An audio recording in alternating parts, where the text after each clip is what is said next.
আমাদের সমাজে কতগুলি মুনাফিক আছে, ওয়াহাবি সালাফি, এগুলো আবার উসিলা মানে না।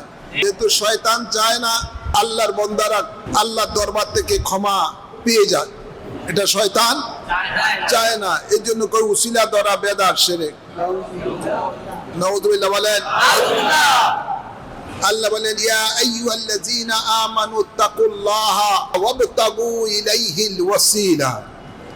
হে ঈমানদারগণ, তোমরা আমি আল্লাহকে ভয় করো এবং আমি আল্লাহকে পাওয়ার জন্য উসিলা ধরো। তো এখানে সবচেয়ে বড় উসিলা তো আমাদের জন্য দয়াল নবী।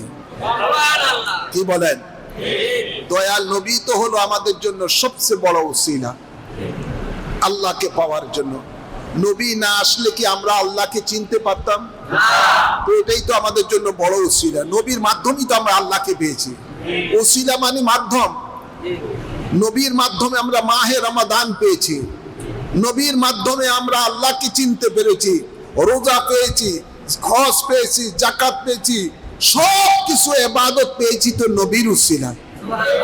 নবী ছাড়া কোনো উপায় নাই, নবীর উসিলা আমরা সবকিছু পেয়েছি। আর ওই কমবক্ত মানব রূপী শয়তানেরা বলে উসিলা ধরা জায়েজ নাই। আমরা বীর উসিলা ধরি এই কারণে যে আমাদের তো সেই যোগ্যতা নাই আল্লাহর কাছে সরাসরি কিছু পাওয়ার। আমরা গুনাহগার, আমরা পাপী। আমরা আল্লাহর সবচেয়ে বেশি নিকটতম যিনি, আল্লাহর কাছে সবচেয়ে বেশি প্রিয় যিনি, তার মাধ্যমে আমরা আল্লাহকে পেতে চাই। ঠিক না বেটি? আল্লাহ বলেন গোটা পৃথিবীর সমস্ত মখলুক চায় আমাকে খুশি করার জন্য, আর আমি আল্লাহ চাই আমার বন্ধুকে খুশি রাখার জন্য। তা আমরা নবীর উসিলা ধরবো না, ধরবো কার? ওরা তো ইহুদি নাসারাদের উসিলা ধরে। দুশমনে রাসূলেরা ওয়াহাবি সালাফিরা ইহুদি নাসারাদের উসিলা ধরে দুনিয়া কামানের জন্য, আখিরাত কামানের জন্য নবীর উসিলা ধরি। নবীকে তো আমরা নাউযুবিল্লাহ আল্লাহ মনে করি না, আল্লাহর বন্ধু মনে করি। আল্লাহর হাবিব বলেন আনা হাবিবুল্লাহ ওয়ালা ফকরা, আমি হলাম আল্লাহর বন্ধু, আমি তা ফকরি করে বলি না। সুবহানাল্লাহ বলেন না? তো আল্লাহর বন্ধুর উসিলা নিয়ে আমরা আল্লাহর কাছে ক্ষমা চাইবো যে আল্লাহ তোমার বন্ধুর খাতিরে আমাদেরকে মাফ করে দাও।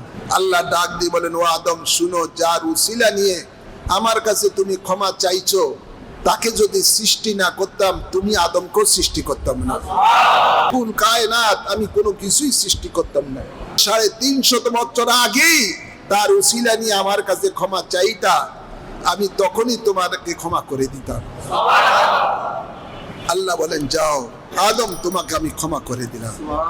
সুবহানাল্লাহ বলেন না? তো আমাদের আদি পিতা আদম আলাইহিস সালাম, যাকে আল্লাহ সফিউল্লাহ উপাধি দিয়েছেন, তিনি তো আমাদেরকে শিক্ষা দিয়েছেন ক্ষমা যদি পেতে চাও দয়াল নবী মুহাম্মদ সাল্লাল্লাহু আলাইহি ওয়াসাল্লামের উসিলা নিয়ে ক্ষমা চাও।